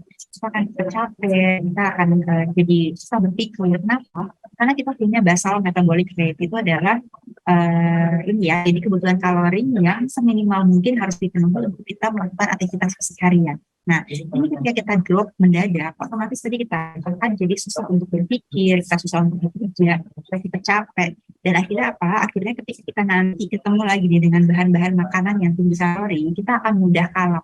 Jadi tentunya nanti justru akan bikin kita lebih cepat selesai dietnya. Jadi pertama nggak sustain gitu ya dietnya. Yang kedua kita akan lebih mudah capek, kita akan lebih mudah lelah, kita juga nggak enjoy untuk berjalan. Jadi sarannya itu tidak dilakukan. Sarannya kita lebih baik pilih dulu diet yang mudah dan gampang kita ikuti. Yaitu tadi kita defisit kalori yang sederhana dulu. Kita mulai dari pengurangan sekitar 500 kalori per hari. Baik, sepertinya udah cukup banyak ya kita diskusi hari ini dan sangat menarik sekali apa yang disampaikan oleh Dr. Natasha, dan memang gizi ini bukan hal yang mudah. Kita sepertinya cukup baca gitu ya, seakan-akan dengan membaca saja di informasi-informasi di internet itu sudah cukup, padahal ternyata untuk melakukan manajemen diet itu ya tadi tidak mudah gitu ya, tidak ada aturan-aturan dan ketentuan dan lain sebagainya. Jadi my friend semuanya sangat dianjurkan ketika memang sudah masuk ini untuk terapi dan lain sebagainya, sebaiknya berkonsultasi dengan ahlinya ya. Terima kasih banyak Dr. Natasha. Ini karena waktu yang membatasi, saya kira my friend silahkan jika ingin berkonsultasi nanti dengan Dr. Natasha boleh datang di Medevo ya, Dokter Natasha juga berpraktek di Medevo. Nanti ada tim dari Medevo akan mengonline-kan Dokter Natasha, terus kemudian silakan berkonsultasi dengan Dokter Natasha secara online sepuasnya. Nah, kemudian sebelum kita tutup, Dokter Natasha ada closing kah? Terima kasih banyak Medevo, dan terima kasih banyak Mas Frans sekalian yang sudah bergabung malam ini di acara webinar kita. Nah, mudah-mudahan acara webinar kali ini bermanfaat. Tentunya tadi yang terakhir saya bisa sampaikan untuk Mas Frans sekalian yang saat ini sedang ingin menjalani diet atau sedang ingin berubah gaya hidupnya ke pola hidup yang lebih sehat. Nah, tentunya semangat untuk Mas Frans sekalian, tapi yang pasti yang harus selalu ditanamkan untuk Mas Frans sekalian adalah jangan kita ikut-ikutan diet tertentu hanya karena orang lain itu berhasil. Karena tadi ya, diet itu sifatnya very very personal, jadi diet itu sangat tergantung pada kita, pada bagaimana kita hidup sehari-hari dan bagaimana kebutuhan asupan makanan kita sehari-harinya. Jadi pastikan Mas sekalian kalau ingin mencoba merubah pola hidup yang baik dan benar, ikuti dulu anjuran-anjuran yang memang sudah disesuaikan dengan kebutuhan masyarakat luas. Atau kalau yang ingin lebih personal dengan diet yang berbeda, nah silahkan konsultasikan dengan ahlinya ya. Jadi jangan ikut-ikut dengan rekan-rekan yang lain yang mungkin memang mereka masing-masing juga sudah memiliki personalized diet dari ahlinya yang lebih profesional. Mungkin itu dari saya, Dr. Din. Terima kasih banyak atas kesempatannya. Selamat malam, Dr. Din dan Mas Frans sekalian. Dr. Natasha, jadi ingat ya Med Friends, sekali lagi terkait dengan nutrisi itu sangat personalized. Jadi nanti Med Friends semua mesti konsul mungkin terlebih dahulu ya dengan ahlinya. Dan juga secara prinsip tadi sudah disampaikan bahwa tetap ya dalam kondisi apapun yang pertama kita kenali dulu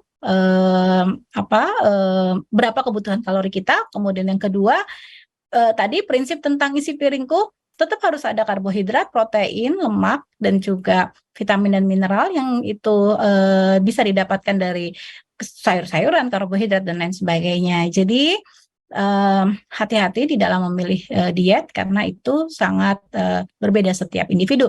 Terima kasih banyak Dokter Natasha yang cantik dan juga baik hati sudah bersama kita malam ini. Mudah-mudahan ilmunya bermanfaat ya. Sampai jumpa lagi. Happy Monday karena besok sudah Senin ya. Ini adalah malam Senin. Oke, thank you Dr. Natasha. Bye-bye. Bye-bye.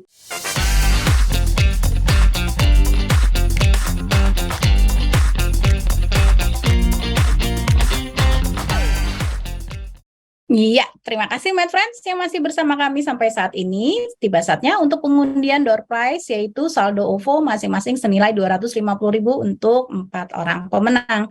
Langsung saja kita undi, siap-siap Med Friends, kita masuk ke pengundian pertama. Kita hitung mundur bersama ya.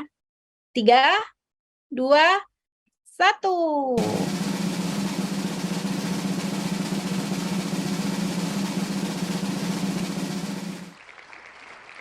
Ya, selamat kepada Kakak Sri Nezuko yang sudah mendapatkan 250.000 saldo OVO yang pertama. Baik, selanjutnya kita ke undian yang kedua. Kita hitung sama-sama. 3, 2, 1.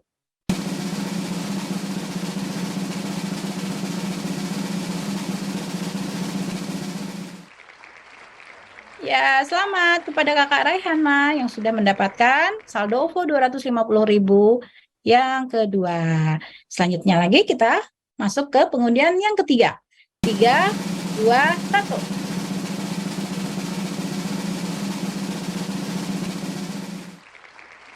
Oke, selamat kepada Kakak On Iinrit.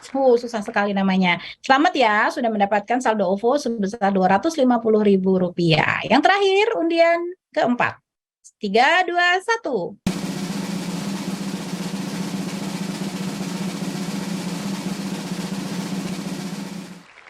Oke, selamat kepada Kakak Hafid yang sudah mendapatkan saldo OVO sebesar Rp250.000. Selamat kepada para pemenang undian dan 3 penanya terpilih yang nanti tim Medevo akan menghubungi Anda ya. Dan juga saya ingin mengingatkan untuk MedFriends semua, jangan lupa untuk follow sosial media kami di Instagram yaitu medevo.id dan hai.dhc karena banyak informasi menarik dan bermanfaat terkait kesehatan dan banyak hadiah menarik juga tentunya. Langsung follow Instagramnya sekarang juga ya. Dan untuk konsultasi kesehatan, MedFriends dapat langsung download Medevo apps di iOS ataupun Android.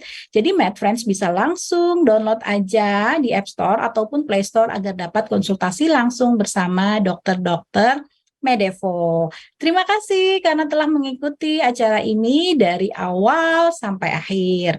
Semoga webinar ini bisa memberi kebermanfaatan bagi kita semua. Saya Dian Kurtanti. Mohon undur diri dan tim Medevo.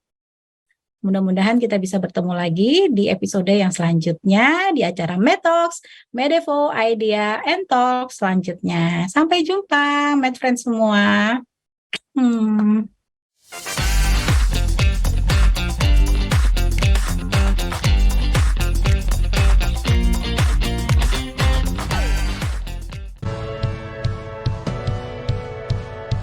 Hai DHC Season 1, until everyone is well. Healthcare has never been about healthcare only.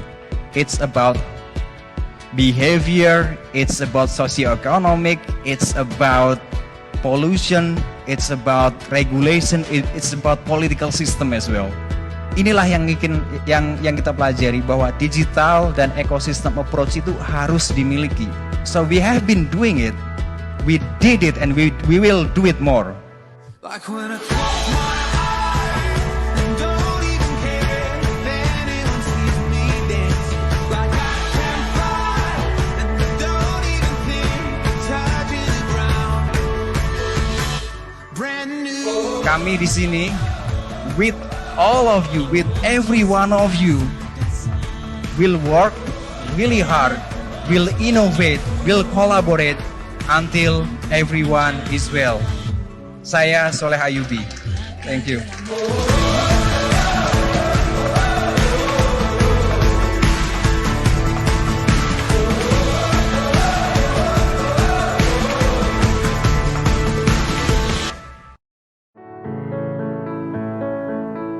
Indonesia merupakan negara kepulauan dengan lebih dari 16.000 pulau. Dengan luasnya wilayah Indonesia, masyarakat memerlukan akses kesehatan yang lebih baik. Kondisi saat ini dirasakan belum meratanya tenaga kesehatan, khususnya dokter spesialis. Sementara angka biaya pelayanan kesehatan terus meningkat setiap tahunnya. Diperlukan sebuah inovasi dengan pemanfaatan teknologi di bidang kesehatan guna menjawab permasalahan tersebut. Kini, dokter spesialis dapat menjangkau puskesmas, merupakan jawaban dari Kementerian Kesehatan bersama holding BUMN Farmasi dalam menghadapi permasalahan dan tantangan tersebut.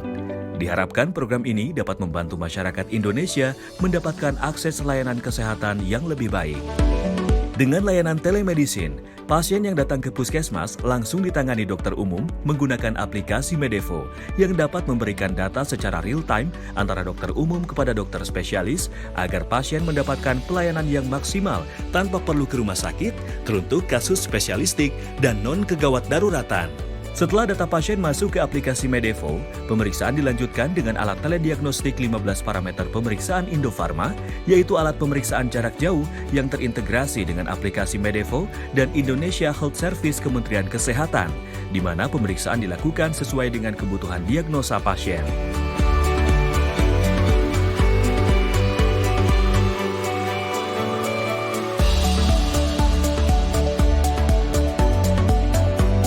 Berikut pemeriksaan yang dapat dilakukan dengan menggunakan alat telediagnostik Indofarma.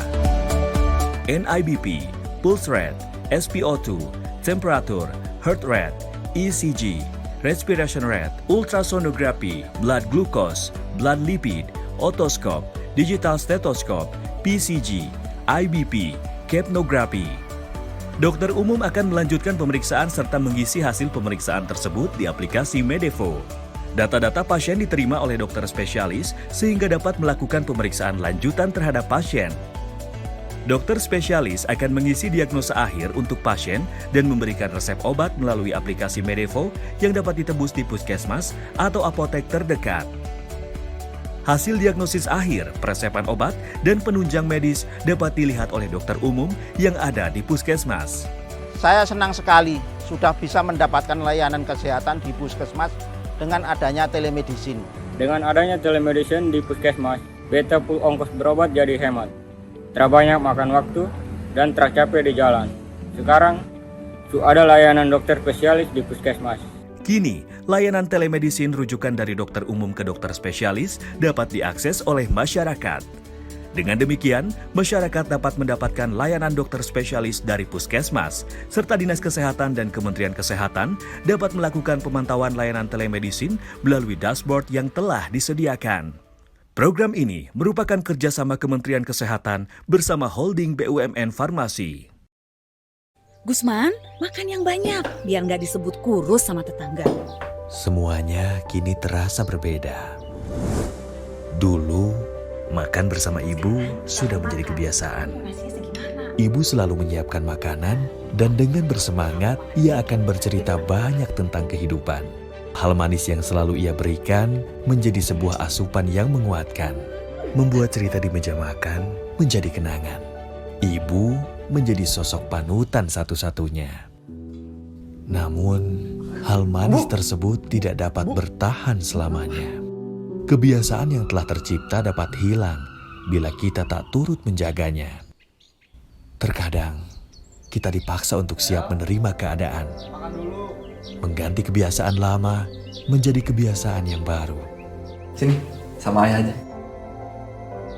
Beruntung, kami masih diberi kesempatan. Ini kebiasaan baru kami. Tidak ada kata terlambat untuk tetap sehat. Demi diri sendiri dan juga orang yang kita sayangi. Nenek, konsultasi dulu ya. Ibu, untuk obat diabetesnya masih dikonsumsi secara teratur kan ya? Telemedicine for everyone.